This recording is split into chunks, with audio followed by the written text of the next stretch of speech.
Hello दोस्तों, नमस्कार। स्वागत करता हूं आप सभी का अपने यूट्यूब चैनल में।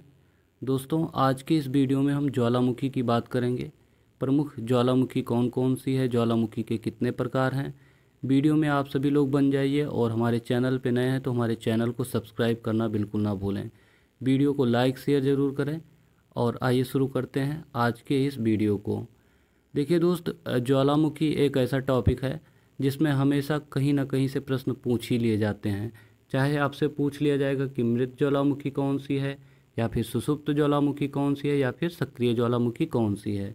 तो आज की इस पूरे वीडियो में आप लोगों को ज्वालामुखी से संबंधित बहुत ही ज़्यादा महत्वपूर्ण चीज़ें बताएंगे। बस आप लोग हमारे साथ वीडियो में बने रहिएगा और वीडियो को शेयर ज़रूर करिएगा। तो आइए शुरू करते हैं आज के इस टॉपिक को। देखिए, सबसे पहले अगर हम बात करें तो ज्वालामुखी, इसके बारे में जानते हैं हम। पृथ्वी के मेंटल से तरल मैग्मा जिस क्रिया से बाहर आता है उसे हम क्या कहते हैं? ज्वालामुखी। मतलब कि जहाँ पे ज्वालामुखी फटती है वहाँ पे उसके अंदर से जो भी तरल मैग्मा निकलता है उसे हम ज्वालामुखी कहते हैं। मैग्मा जब ठंडा होता है तो उसे लावा कहते हैं। अब देखिए, महत्वपूर्ण चीज़ ये है कि अभी तक परीक्षा में आपको सबसे ज़्यादा डीपली अगर पूछा गया है तो यही पूछा गया है कि मैग्मा जब ठंडा होता है तो उसे हम क्या कहते हैं। तो उसमें आपको पता ही है कि लावा कहते हैं। लेकिन मैं उससे भी ज़्यादा डीपली आज आप लोगों को बताऊंगा, क्योंकि एग्ज़ाम में अब बहुत ज़्यादा कमज़ोर प्रश्न नहीं पूछे जाते हैं कि साधारण प्रश्न आपसे पूछा जाएगा। तो आज हम इस वीडियो में आपको ज़्यादा से ज़्यादा डीपली चीज़ें बताएंगे, ठीक है। उसके बाद अगर हम बात करें कि जब मैग्मा का जमाव पानी में हो जाए तो उसे क्या कहते हैं, तो उसे हम टफ कहते हैं। मोस्ट इम्पॉर्टेंट है, इसे आप लोग याद रखिएगा कि जब मैग्मा का जमाव जब पानी में हो जाता है तो उसे टफ कहते हैं। इसके बाद जब मैग्मा का जमाव चना के समान हो जाए तो उसे स्कोरिया कहते हैं। बहुत ही ज़्यादा महत्वपूर्ण है फ्रेंड्स, इसे आप लोग याद रखिएगा। चाहे आप सीटेट, टेट, यूपी पुलिस, जिस भी परीक्षा की, बीपीएससी की अगर तैयारी करते हैं तो यह टॉपिक आपके लिए काफ़ी ज़्यादा महत्वपूर्ण होने वाला है, ठीक है। तो यहाँ पे आपने देखा कि जब मैग्मा का जमाव चना के समान हो जाए तो उसे क्या कहते हैं? स्कोरिया कहते हैं, ठीक है। आगे देखते हैं हम।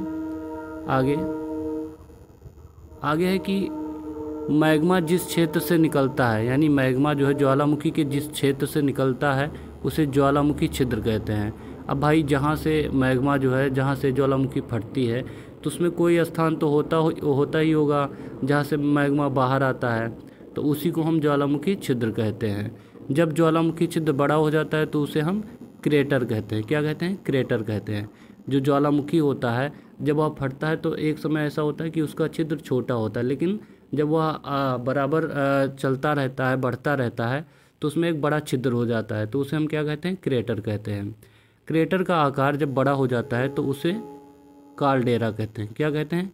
काल्डेरा कहते हैं। आपसे पूछा जाएगा कि क्रेटर का आकार बड़ा हो जाएगा तो उसे क्या कहते हैं, ऑप्शन आपको दे दिया जाएगा। जब आपको पता होगा कि उसे हम काल्डेरा कहते हैं तभी तो आप बता पाएंगे। तो ये चीज़ आप लोग फ्रेंड्स याद रखिएगा कि जब क्रेटर का आकार बड़ा हो जाता है तो उसे हम काल्डेरा कहते हैं। आगे देखते हैं हम।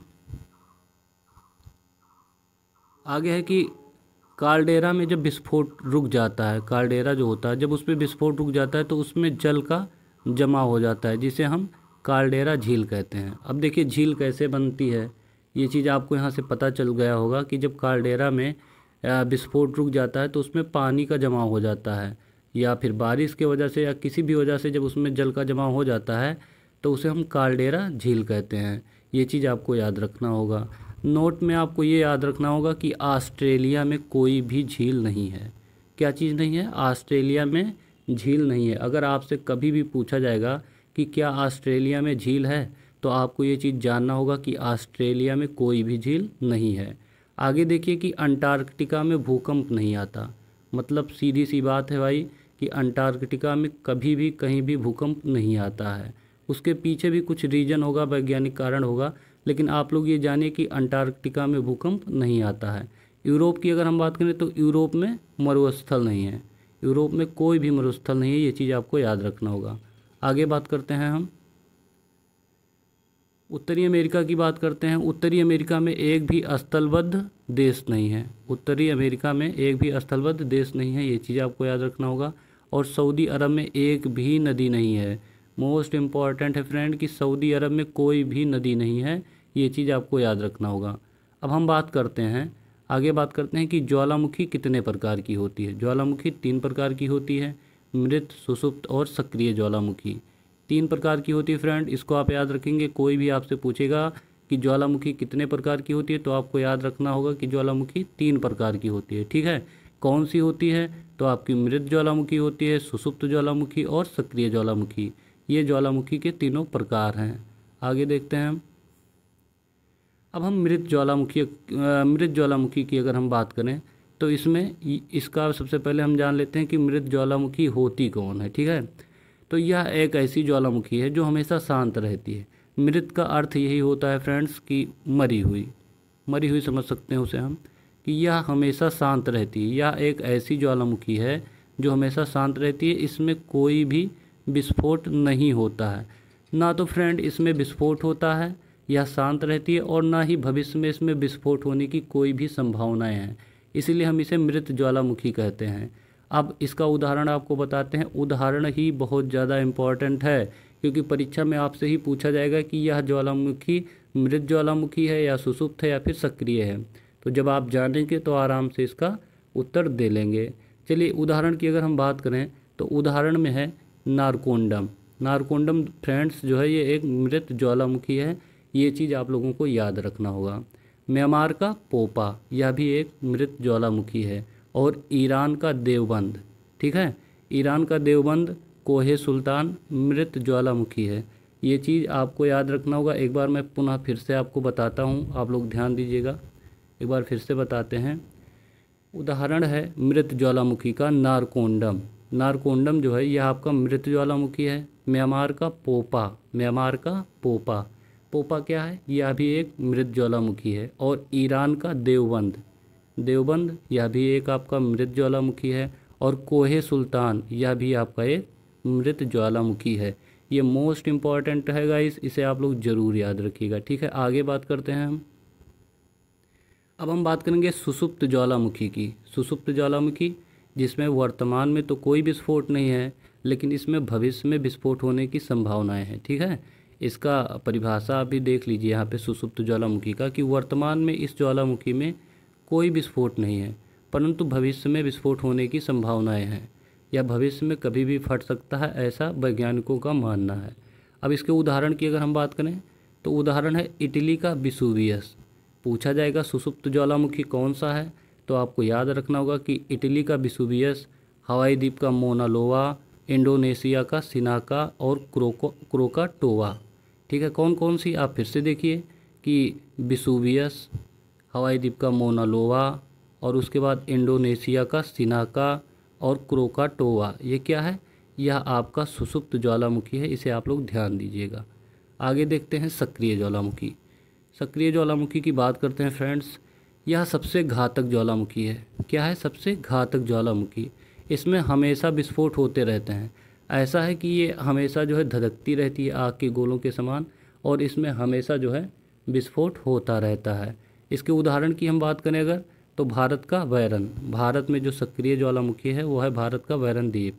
इक्वाडोर का कोटोपैक्सी आपका क्या है? सक्रिय ज्वालामुखी है। और इटली की बात करें तो इटली का स्ट्राम्बेली, एटना, और यूएसए का स्पर, और रूस का वेंजामियामी, और इंडोनेशिया की बात करें तो सोमेरू, और तंजानिया का किलिमंजारो। ये मोस्ट इम्पॉर्टेंट है किलिमंजारो। यहाँ से क्वेश्चन आ जाता है कि किलिमंजारो जो है वो कैसी ज्वालामुखी है, तो आपको याद रखना होगा कि किलिमंजारो जो है वो सक्रिय ज्वालामुखी है। कोटोपैक्सी की बात करें तो ये भी मोस्ट इम्पॉर्टेंट है, और स्ट्रॉम्बेली ये भी आपका मोस्ट इम्पॉर्टेंट है। ठीक है, इन सब चीज़ों को आपको याद रखना है। याद सबको रखना है, लेकिन ये मोस्ट इम्पॉर्टेंट है, इनको ज़रूर याद रखना है। आगे बात करें तो अंटार्कटिका का इरेबस, अंटार्कटिका का इरेबस जो है ये आपका सक्रिय ज्वालामुखी है। इसे आप लोग ध्यान रखिएगा दोस्त। एक बार फिर से मैं आपको बता दे रहा हूँ, आप लोग इसे ध्यान दीजिए, इसलिए मैं इसे दोबारा बता रहा हूँ कि भारत का बैरन जो है वो सक्रिय ज्वालामुखी है। इक्वाडोर की बात करें तो यह कोटोपैक्सी, ये भी आपका सक्रिय ज्वालामुखी है। इटली की बात करें तो स्ट्राम्बेली ये भी आपका सक्रिय ज्वालामुखी है। और यूएसए का स्पर ये भी सक्रिय ज्वालामुखी है। रूस का बेंजामियामी सक्रिय ज्वालामुखी है। इंडोनेशिया का सोमेरु, तंजानिया का किलिमंजारो और अंटार्कटिका का इरेबस। ये सभी ज्वालामुखी सक्रिय ज्वालामुखी है फ्रेंड्स। इसे आप याद रखिएगा, नोट्स बनाइए, लिखिए, बार बार पढ़िए, आपको ज़रूर याद होगा, क्योंकि प्रश्न यहाँ से फंसने वाले हैं एग्ज़ाम में। आगे बात करते हैं। देखिए अब यहाँ पे कुछ महत्वपूर्ण तथ्य की बात की गई है, तो महत्वपूर्ण तथ्य को ज़रूर हम देखेंगे कि ये महत्वपूर्ण तथ्य कौन कौन से हैं। सबसे पहले बात करें अगर हम, तो ज्वालामुखी को पृथ्वी का सुरक्षा वाल्व कहते हैं। देखिए फ्रेंड्स, ज्वालामुखी का आना एक महत्वपूर्ण है, क्योंकि अगर ज्वालामुखी नहीं आएगी तो पृथ्वी एक धधकता हुआ आग का गोला हो जाएगा, इसलिए ज्वालामुखी का आना काफ़ी ज़्यादा महत्वपूर्ण है। वहीं दूसरे नंबर पर बात करें, ओजोन को पृथ्वी का सुरक्षा कवच कहते हैं। अब हम और आप जानते हैं कि क्षोभमंडल और समताप मंडल के बीच में एक ओजोन लेयर होती है, जिसे हम क्या कहते हैं, पृथ्वी का सुरक्षा कवच कहते हैं। ठीक है, ओजोन को पृथ्वी का सुरक्षा कवच कहते हैं। हमें लगता है कि मेरी स्पीड थोड़ा ज़्यादा है, लेकिन आप लोग इसे अगर चाहें तो आप इसे बढ़ाकर या फिर कम करके सुन सकते हैं। आगे देखते हैं, ज्वालामुखी विस्फोट के दौरान मुख्य चीज़ यह है कि ज्वालामुखी विस्फोट के दौरान सल्फर डाइऑक्साइड, जलवाष्प तथा CO2 निकलते हैं। कौन सी प्रमुख गैसें निकलती हैं? सल्फर डाइऑक्साइड, जलवाष्प और CO2, ये ज्वालामुखी विस्फोट के दौरान निकलती हैं। यानी ज्वालामुखी जब तक धधकती है तो उसमें ये मुख्यतः यही गैसें सल्फर डाइऑक्साइड, जलवाष्प तथा CO2 निकलते हैं। दूसरी चीज़ फ्रेंड्स, अगर आपको हमारी स्पीड ज़्यादा लगती है तो आप लोग कमेंट में हमें ज़रूर बताइएगा कि हाँ मुझे और स्लो पढ़ाना चाहिए या फास्ट, जैसा भी आपको लगे आप लोग ज़रूर बताइएगा। और हमारे वीडियो को लाइक शेयर ज़रूर करिएगा फ्रेंड्स, सब्सक्राइब भी ज़रूर करिएगा। आगे देखते हैं, सर्वाधिक ज्वालामुखी कहाँ पे आती है? सर्वाधिक ज्वालामुखी प्रशांत महासागर में है, जिसे अग्निवलय कहते हैं। क्या कहते हैं? अगर आपसे पूछेगा कि सर्वाधिक ज्वालामुखी प्रशांत महासागर में, उसे हम क्या कहते हैं, तो आप क्या बोलेंगे? अग्निवलय कहते हैं उसे हम। आगे देखते हैं, इसके बाद हम बात करें कि सर्वाधिक स्थलीय ज्वालामुखी कहाँ है, तो इंडोनेशिया में है। कहाँ पे है? सर्वाधिक स्थलीय ज्वालामुखी इंडोनेशिया में है। और अलास्का को ज्वालामुखी के, देखिए यहाँ पे, अलास्का को ज्वालामुखी के अधिकता के कारण हजारों धुआरों का प्रदेश कहते हैं। सीधी सी बात है कि आपसे पूछा जाता है कि किसे ज्वालामुखी के अधिकता के कारण हजारों धुआरों का प्रदेश कहते हैं। अगर आपको फ्रेंड्स आता है तो आप तुरंत बताएंगे सर अलास्का को। अलास्का को ज्वालामुखी के अधिकता के कारण हजारों धुआरों का प्रदेश कहते हैं। आगे हम बात करते हैं कि सबसे ऊंचा सक्रिय ज्वालामुखी कौन सा है। अब गाइस यहाँ पे आप लोग लिख लीजिए कि ये मोस्ट इम्पॉर्टेंट है, कई बार एग्जाम में आया हुआ है कि सबसे सक्रिय ज्वालामुखी कौन सा है, तो आप याद रखेंगे कि कोटोपैक्सी को सबसे ऊंचा सक्रिय ज्वालामुखी कहते हैं। ठीक है, आगे बात करते हैं और यहाँ पे देखते हैं कि सबसे ऊंचा वृत्त ज्वालामुखी अमेरिका के हवाई द्वीप पर स्थित मोनोलोवा ज्वालामुखी है। यहाँ पे वृत्त ज्वालामुखी की बात की गई है, तो सबसे ऊंचा हवाई द्वीप पर स्थित मोनोलोवा ज्वालामुखी है। आगे देखते हैं, सबसे सक्रिय ज्वालामुखी इटली का स्ट्रोम्बेली है। कौन है? सबसे सक्रिय ज्वालामुखी इटली का स्ट्रोम्बेली है। याद रखिएगा, बार बार बोल रहे हैं आपसे कि स्ट्रोम्बोली जो है वो सबसे सक्रिय ज्वालामुखी इटली में है। इसे भूमध्य सागर का प्रकाश स्तंभ कहते हैं। क्या कहते हैं? प्रकाश स्तंभ कहते हैं।